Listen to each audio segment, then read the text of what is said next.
My favorite part of my job, making women happy. And why? Because it makes me happy. I like to know that I'm doing something good, something positive for women, to make them feel not only physically beautiful, but emotionally confident, to feel like they can be beautiful.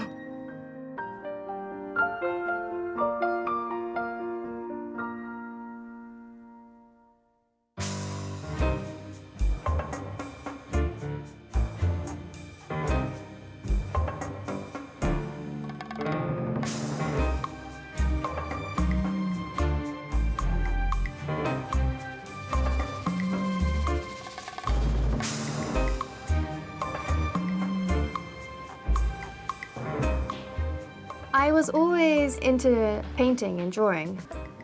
I still like to express my ideas through design.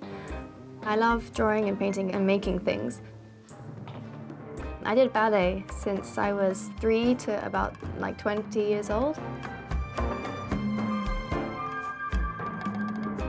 So I was really used to wearing leotards and costumes that fit you, and that is comfortable and easy to move in, durable, but also looks beautiful and also makes you feel feminine and strong at the same time. And growing up, that kind of being normal to me.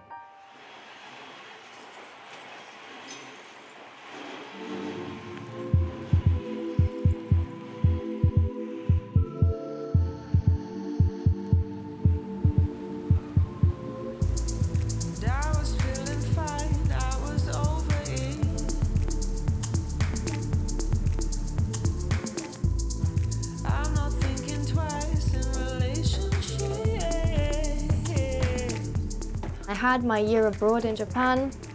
I kind of had a culture shock looking at the position of women in society. The kind of expectations on the physical appearance, down to what hair color, what nail color you had to have to do a certain job. It's very different to the environment that I grew up in London. I discovered that there was a way to empower women, to make it okay for women to look how they choose to look, not to fit the society. It turned out that it was a lingerie brand that fitted what I wanted to do.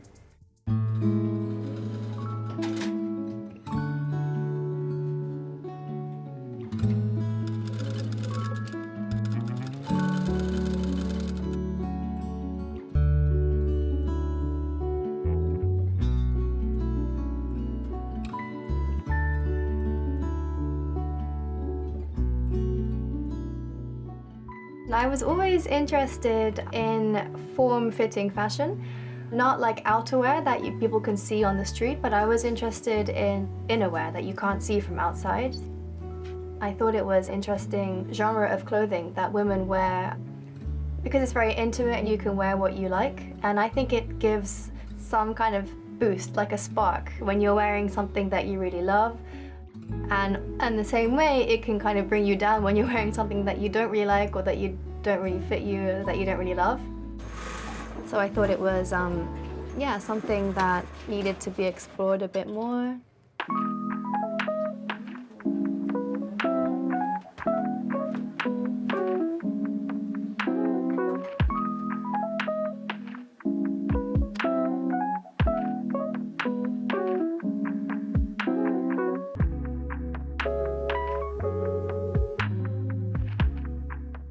It's reflected in the prices. It's not cheap. It's because it's made very well using very good materials. And it's made to last for many, many years, to grow with the wearer. That was a main challenge, making bespoke lingerie. Because underwear is so mass-produced, there isn't the concept of making couture underwear. And a lot of people think that sustainable fashion is like using organic cotton or using, plastic recycled stuff, but it's not. I mean, it's not just about the fabric. I think it's the intention of the piece, of the garment. Yeah, whether you choose to design it to wear for many years or that it's easy to throw away. Because I would like to create pieces to be worn for many, many years. It's an investment that fits to you, your body and your needs.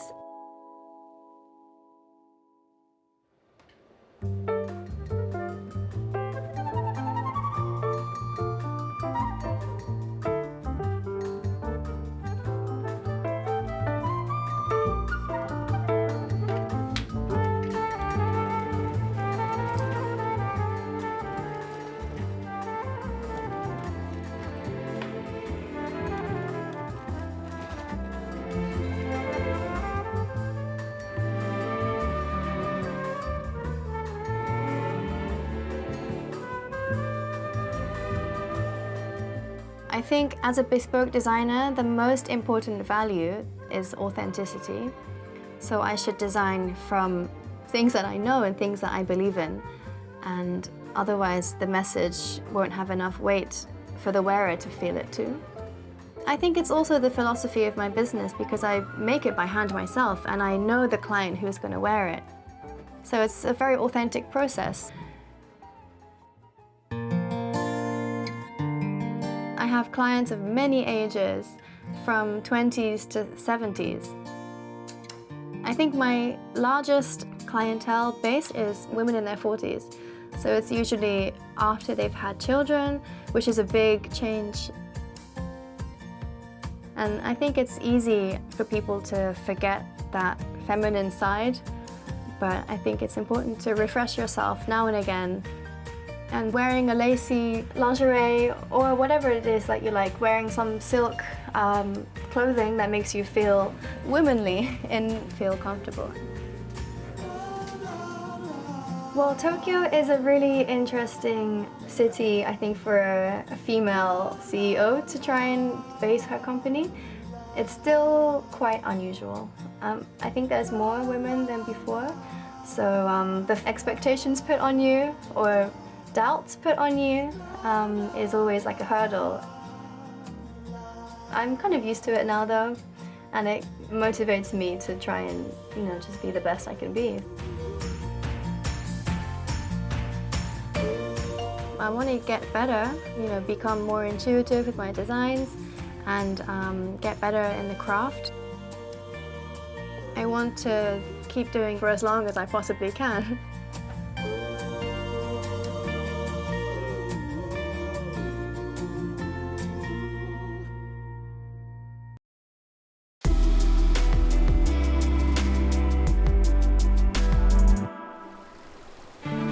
Whoa, whoa.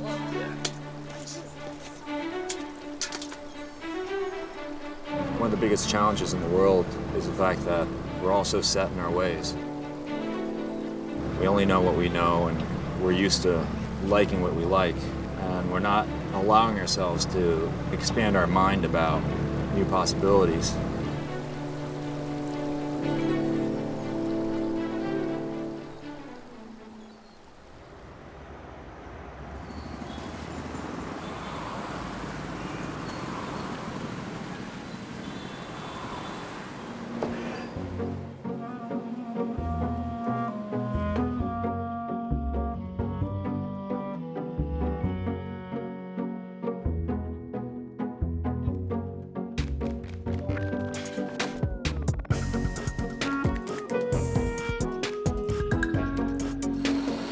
This is the kanibaba potato stuffed with Maryland blue crab with an invasive Asian shore crab. Next, we have a whelk that we dove for yesterday, rope-grown mussels,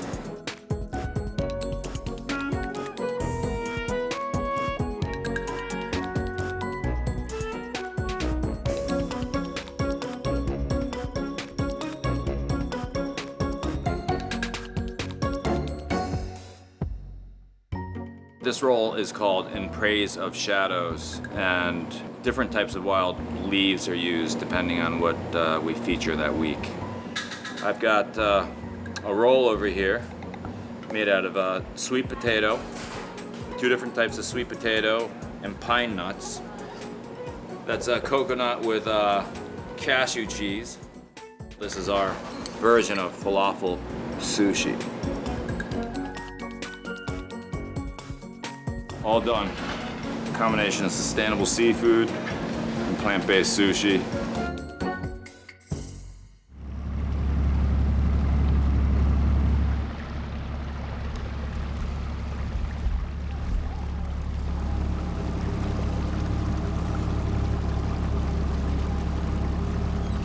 We have guests who come in and run out the door before they even try our food, because it's not what they expect sushi to be. They wanted tuna and everything else that we didn't carry. Or just a classic shrimp roll.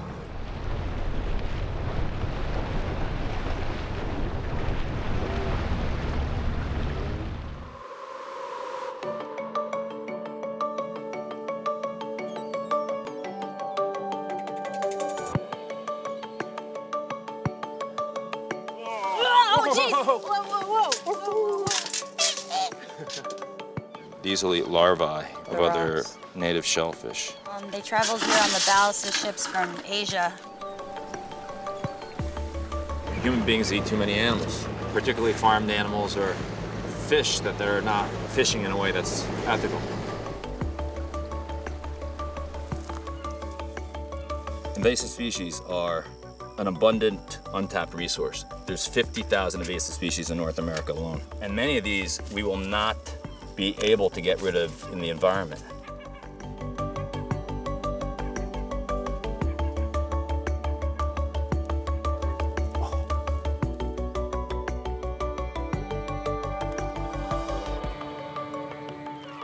Spread out a little. Keep going.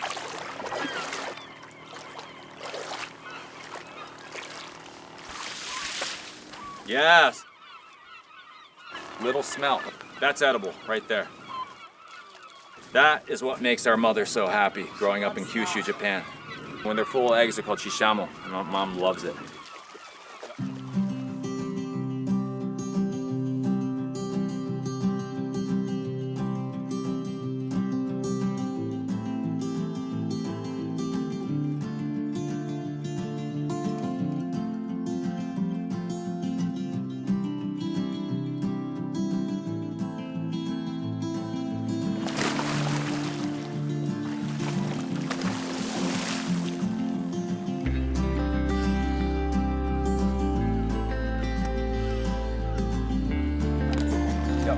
There you go. Wow.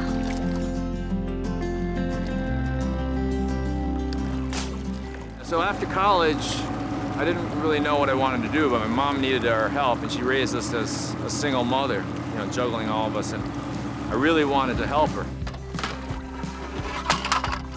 Not many this time. It was always beyond a restaurant. My mother named me as Mia, because in Japanese, it means shrine. It's a holy space where the spirits and holy objects are kept. So we've always felt that way about Mias, that it wasn't just food that we're doing so much more than that.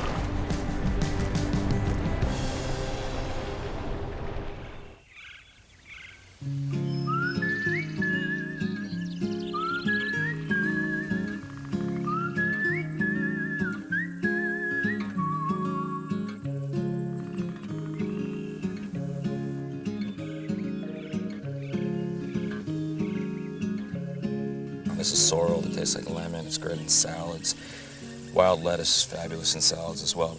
You got nettle, mustard garlic, mugwort, one of my favorite, and incredibly misunderstood because it's so powerful in flavor. Wild plants are exponentially more nutritious than anything that we can possibly grow up. Weeds like this can withstand the fluctuations of weather patterns that are unpredictable. Oh man, it's addictive. Because of climate change, we're going to have vast famines in the world. So the idea is to even cultivate invasive species that are already there that you cannot possibly get rid of.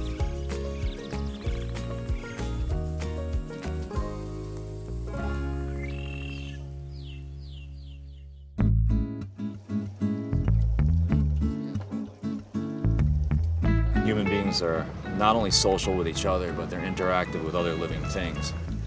We can't exist without consuming other living things. And when you separate yourself from the source of all life, which is nature and ultimately the ocean, it's no different than being separated from your friends and your family and your community. When we try to change our ways to a better way, and one that is more restorative and nurturing of nature and other people, I can't think of anything more important to do, you know, and I think we're doing it in a tiny little way.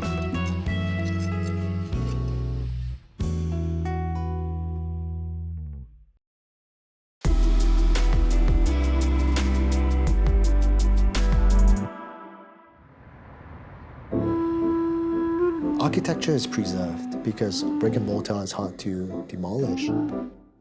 But by and large, interior design, decor, doesn't stand the test of time. I spent 2 decades in design, looking for the answers to what makes a timeless design. I'm a believer that if the interior personifies you, and so much effort has gone into creating it, it should be at least timeless to a certain degree.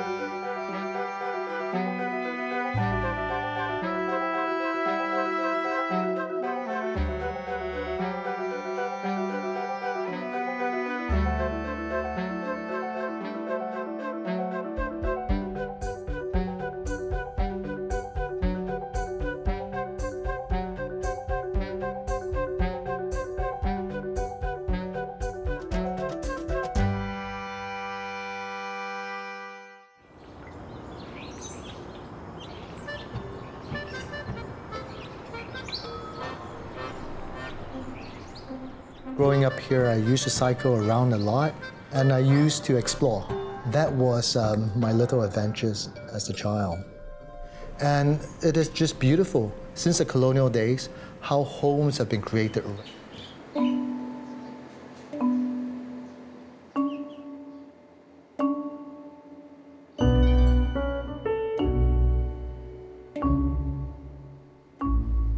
These houses are plotted within a rainforest. So everything's very natural, nothing is too manicured or contrived.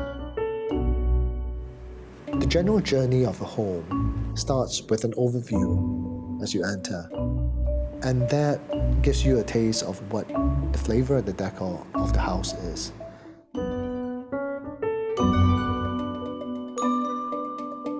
So the dilemma I had was how to sort of marry the old world designs, which I feel that most good designs are entrenched in tradition. That's how they become timeless. But yet we live in a more modern world, and we sort of appreciate clean lines as well. And therefore, the task was to marry the two together under one roof.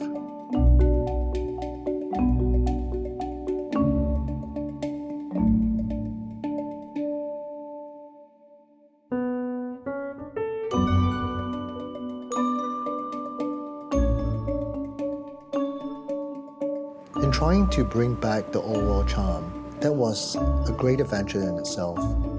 Found myself in markets in Paris, sourcing for artifacts, and came back with a little treasure trove of propellers from World War I and II.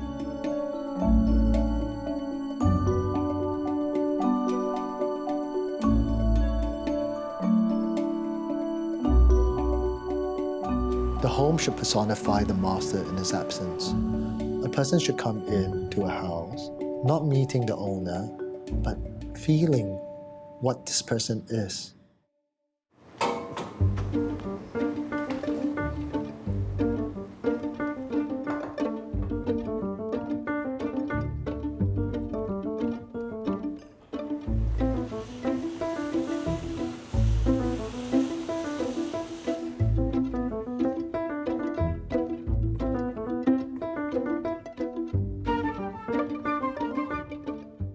Sliding that, we're all open to the outside, and that's great for ventilation. You're basically getting a lot of interaction with the garden, the herb garden, and also the sun. And that is just marvelous.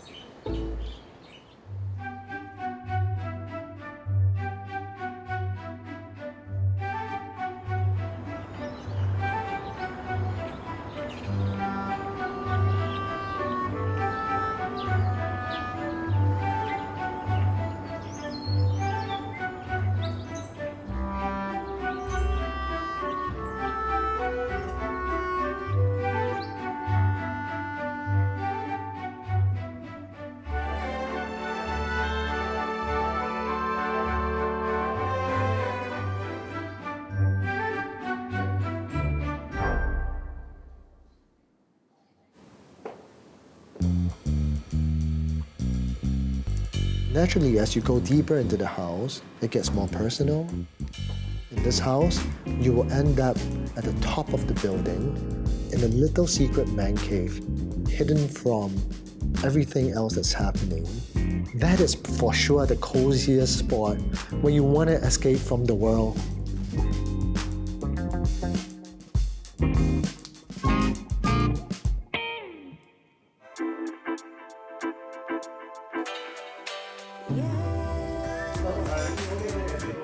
This place is exceptional for little intimate parties. We have a setting of a library in the background. As a passion to restore old cars, and after the car is restored, finds its place here at this window.